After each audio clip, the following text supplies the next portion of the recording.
오늘 본문 말씀은 시편 55편의 후반부입니다.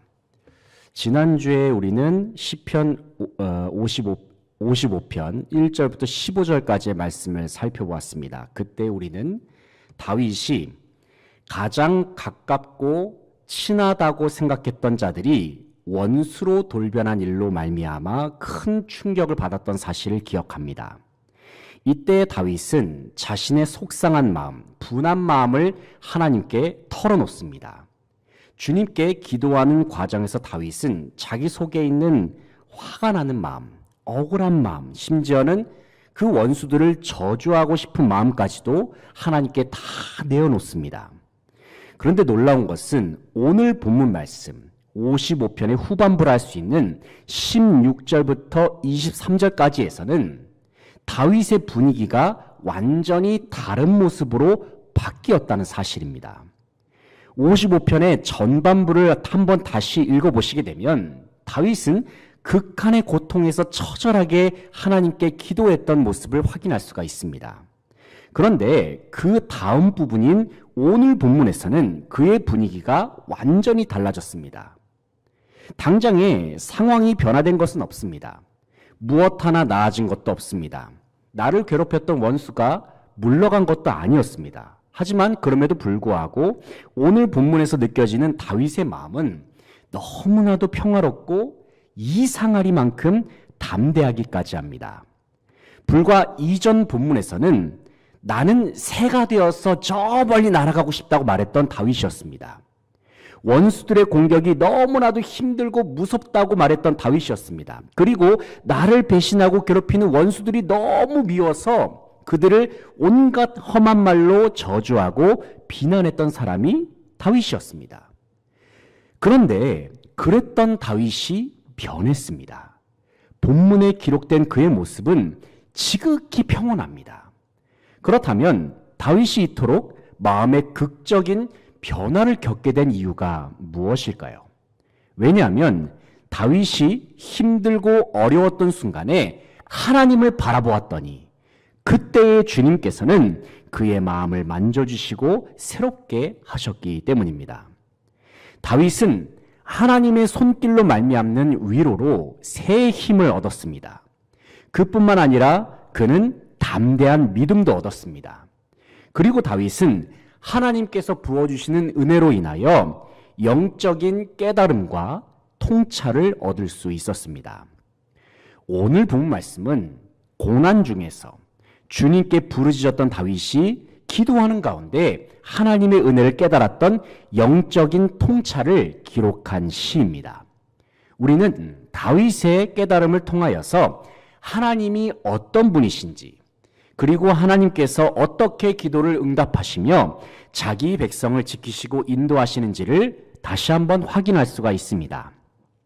이 시간 다윗이 전하는 말씀을 통해서 우리를 구원하시고 위로하시는 하나님을 깊이 생각하면서 다시 한번 새 힘과 회복을 경험하는 모든 성도들 되시기를 간절히 바랍니다. 첫째는 고난 중에 하나님께서 구원하신다는 사실을 깨달아야 합니다. 16절부터 19절까지의 말씀, 16절부터 19절까지의 말씀을 같이 한번 읽어보겠습니다. 시작. 나는 하나님께 부르짖으리니 여호와께서 나를 구원하시리로다. 저녁과 아침과 정오에 내가 근심하여 탄식하리니 여호와께서 내 소리를 들으시리로다. 나를 대적하는 자 많더니 나를 치는 전쟁에서 그가 내 생명을 구원하사 평안하게 하셨도다. 옛부터 계시는 하나님이 들으시고 그들을 낮추시리이다. 그들은 변하지 아니하며 하나님을 경외하지 아니함이니이다. 아멘. 방금 읽은 16절부터 19절까지의 말씀을 쭉 읽어보게 되면은 다윗이 시편 55편 전반부에서 보여주었던 분위기와는 완전히 다른 모습을 보여주고 있습니다. 처음에 다윗은 가까운 동료들이 배신해서 원수로 돌변한 상황 속에서 하나님 앞에 처절하게 부르짖으면서 몸부림을 쳤던 것을 기억합니다. 하지만 그랬던 다윗의 몸부림이 이제는 하나님께 대한 확신과 믿음으로 말미암는 평온하고도 담대한 모습으로 바뀌었습니다. 왜냐하면 다윗은 주님께 부르짖는 중에 하나님께서는 반드시 나를 구원하신다는 응답을 받았기 때문입니다. 16절 말씀을 보시게 되면 나는 하나님께 부르짖으리니 여호와께서 나를 구원하시리로다 말씀합니다. 여기서 다윗은 하나님께서 자기 백성의 부르짖음에 응답하시고 구원을 베푸시는 분이심을 확신하고 있습니다. 그렇기 때문에 그의 마음속에는 하나님께 대한 믿음으로 말미암는 굳세고도 담대한 마음이 샘솟았습니다. 그뿐만 아니라 다윗은 응답하시는 하나님께서 그의 마음속에 참된 평화를 허락하셨음을 깊이 느끼고 있었습니다. 17절 18절 말씀을 다시 한번 보시면 다윗이 이렇게 말씀하고 있습니다. 저녁과 아침과 정오에 내가 근심하여 탄식하리니 여호와께서 내 소리를 들으셨도다. 하나님께서 그 소리를 듣고 계심을 기도하는 가운데 느낀 거예요. 18절 말씀 보시면 나를 대적하는 자 많더니 나를 치는 전쟁에서 그가 내 생명을 구원하사 평안하게 하셨도다. 누가 평안하게 하셨습니까? 하나님께서 평안하게 하셨다는 말씀입니다. 여기서 우리는 이전에는 하나님께 탄식하면서 부르짖었던 다윗의 마음이 극적으로 변화한 그 이유를 찾을 수가 있습니다. 그것은 기도하고 부르짖는 다윗의 마음속에 하나님께서 말씀하셨어요. 하나님께서 말씀하셨고 그를 위로하시고 하나님께서 역사하셨기 때문에 다윗은 극적인 변화를 경험할 수가 있었습니다. 그뿐만 아니라 하나님께서는 다윗을 둘러싸고 있는 모든 상황도 바꾸실 것임을 그에게 다시 한번 약속하셨다는 사실입니다. 19절 말씀 한번 보시면은 다윗이 이렇게 고백하고 있죠. 옛부터 계시는 하나님이 들으시고 그들을 낮추시리이다. 그들은 변하지 아니하며 하나님을 경외하지 아니함이니이다. 기도하는 중에 하나님께서는 다윗에게 말씀하셨어요. 지금 당장에는 원수들이 기고만장해서 날뛰는 것처럼 보일 수 있어. 하지만 내가 반드시 그들을 낮출 것이다. 내가 그들의 교만을 무너뜨릴 것이다. 하나님께서는 다윗에게 확실하게 말씀하시고 응답하셨습니다. 그렇습니다, 여러분. 하나님께서는 기도하는 중에 다윗에게 말씀하시는 하나님이셨습니다. 기도하는 중에 그의 마음을 위로하시는 하나님이셨습니다. 그리고 기도하는 중에 주님의 일을 행하시는 하나님이셨습니다. 사랑하는 성도 여러분, 우리는 기도하는 중에 하나님의 손길을 경험할 수 있습니다. 기도하는 중에 우리는 주님께서 우리의 마음에 부어주시는 위로와 평화를 체험할 수 있습니다. 그리고 기도하는 중에 우리는 내 삶 속에서 일하고 계시는 하나님의 얼굴을 바라볼 수 있습니다. 주님께 기도하는 가운데 고난으로부터 우리를 구원하시는 하나님을 바라보고 주님을 향한 우리의 믿음을 한번 다짐할 수 있는, 그래서 주님의 뜻을 깨닫는 저와 여러분이 되시기를 간절히 바라고 소망합니다. 둘째는 우리의 모든 짐을 주님께 맡겨야 함을 다윗은 깨달았습니다.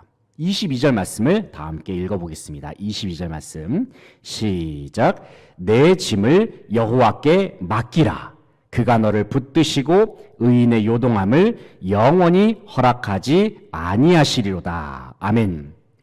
22절에서 다윗이 이렇게 말하고 있죠. 내 짐을 여호와께 맡기라. 여기서 다윗이 표현한 짐이란 무엇일까요? 그것은 바로 시편 55편 전반부에 언급된 인생의 고난과 어려움을 의미합니다. 다윗이 경험했던 인생의 짐들, 먼저는 가까운 이들의 배신으로 말미암는 마음의 짐이었습니다. 마음의 상처로 말미암는 짐도 있었습니다. 그리고 미움과 분노로 가득 찬, 가까운 이들로부터 배신을 당해서 마음속에서 미움과 분노로 가득 찬 마음의 짐도 있었습니다. 이러한 짐들은 다윗의 마음을 짓누르기도 하였고 때로는 모든 것을 포기하고 나서 어디론가 떠나버리고 싶은 마음을 느끼기도 했습니다. 하지만 다윗은 기도하는 중에 깨달았습니다. 그것은 자신이 가지고 있는 모든 짐들은 다 하나님께 맡겨야 한다는 사실을 말입니다. 그렇다면 하나님께서 내 인생을 붙들어 주시고 내 영혼과 마음을 견고하게 하신다는 사실을 다윗은 기도하는 중에 깊이 깨달았다는 사실입니다. 22절의 하반절을 보시게 되면 다윗이 이렇게 말하고 있죠. 그가 너를 붙드시고 의인의 요동함을 영원히 허락하지 아니하시리로다 말씀합니다. 여기서 잠시 22절의 하반절 말씀, 그가 너를 붙드시고 의인의 요동함을 영원히 허락하지 아니하시리로다. 이 말씀을 한번 깊이 묵상해 보시기 바랍니다.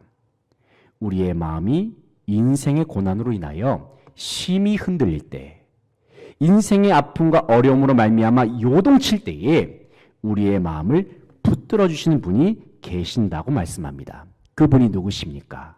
바로 천지를 지으신 전능하신 하나님, 영원하신 하나님, 무한하신 하나님, 그리고 사랑과 위로의 하나님께서 우리의 마음을 붙드신다 말씀하십니다.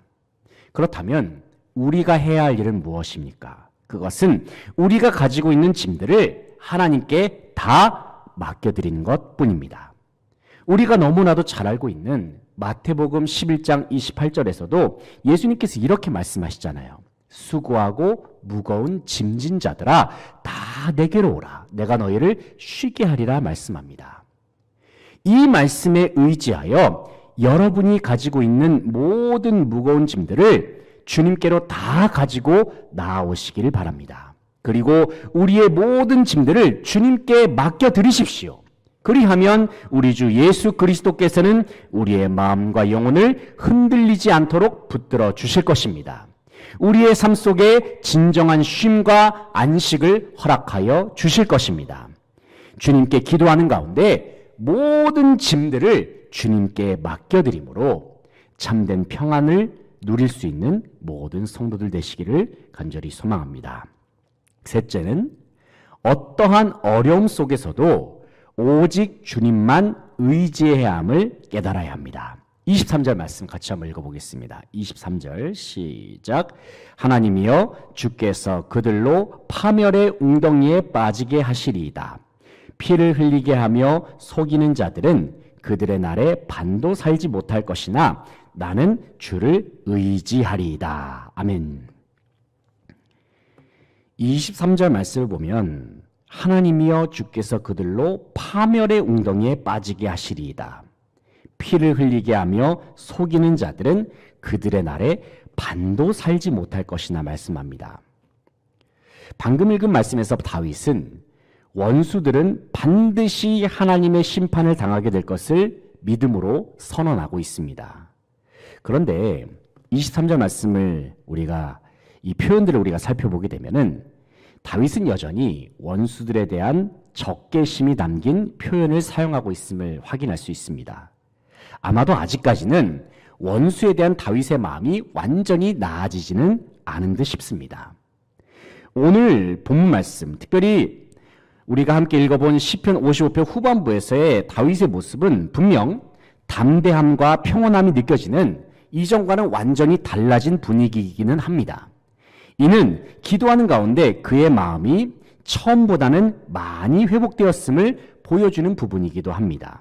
하지만 하나님의 응답을 경험했다 하더라도 여전히 상황은 그대로인 경우가 많고 아직까지도 마음이 개운하지 않아서 불편한 채로 남아있는 경우도 있습니다. 다윗도 마찬가지로 여전히 변화되지 않는 상황, 여전히 활개치는 원수들로 인해서 그의 마음에는 아직까지 불편함이 남아있는 현실입니다. 하지만 그러한 상황 속에서도 다윗은 계속해서 하나님을 바라보는 것을 중단하지 않았습니다. 그리고 다윗은 주님을 바라보는 중에 다시 한번 자신의 마음을 다잡습니다. 그리고 그는 23절의 하반절에서처럼 주님 앞에서 이렇게 선언을 합니다. 나는 주를 의지하리이다. 나는 주를 의지하리이다. 이 고백 속에, 이 표현 속에는 어떠한 의미가 담겨 있을까요? 여기에는 이런 의미가 있습니다. 나에게는 아직까지 원수들에 대하여서 완전히 해결되지 않은 마음이 있습니다. 여전히 분한 마음, 억울한 마음, 심지어 복수하고 싶은 마음까지도 여전히 남아 있습니다. 하지만 그럼에도 불구하고 저는 변함없이 하나님만을 바라보기로 결정합니다. 하나님만을 의지하겠습니다. 하나님만을 신뢰하겠습니다. 이처럼 다윗이 나는 주를 의지하리이다라고 선언할 수 있었던 그 이유가 무엇일까요? 왜냐하면 그는 모든 문제가 해결되는 것보다도 하나님과의 깊은 관계를 유지하는 것이 더 중요하다는 사실을 잘 알고 있었기 때문입니다. 인생의 모든 문제가 풀린다 하더라도 만약에 하나님과의 관계가 끊어졌다고 한다면 아무것도 소용이 없음을 그는 확신하고 있었기 때문입니다. 그래서 다윗은 모든 문제 속에서 하나님만을 바라보고 하나님만을 의지하고 하나님께로 더욱 가까이 나아가기로 믿음의 결단을 했다는 사실입니다. 이런 의미에서 인생 속에 다가오는 문제는 때로는 하나님을 더욱 의지하게 하는 발판이 되기도 합니다. 다시 말해서 인생의 문제는 하나님을 더욱 바라보게 하고 주님과의 더욱 깊은 관계로 나아가게 하는 계기가 되기도 한다는 말씀입니다. 인생의 어려움으로 말미암아 힘이 드십니까? 그럴 때에는 더욱 하나님만을 의지하시기 바랍니다. 더욱 주님만을 바라보시길 소망합니다. 기도하는 가운데 인생의 모든 어려움 속에서 오직 주님만을 바라보고 의지해야 함을 깨달아서 주님과 더욱 친밀한 관계로 나아가는 모든 성도들 되시기를 소망합니다. 사랑하는 성도 여러분, 하나님께서는 주님의 자녀들의 기도를 들으십니다. 부르짖는 소리에 응답하십니다. 우리의 환경과 상황이 어떠하든지 상관없이 주님께 우리는 변함없는 기도로 나아가야 합니다. 비록 앞이 보이질 않고 마음속에 짙은 어둠이 가득하다 할지라도 우리는 계속해서 기도로 나아가야 합니다. 왜냐하면 주님께서는 기도하는 중에 우리의 삶 속에 구원을 행하시기 때문입니다. 기도하는 중에 주님께서는 참 평안과 안식을 허락하시며 기도하는 중에 주님께서는 새 일을 행하시기 때문입니다. 무엇보다도 기도는 하나님과의 대화입니다. 기도는 주님과의 사귐입니다.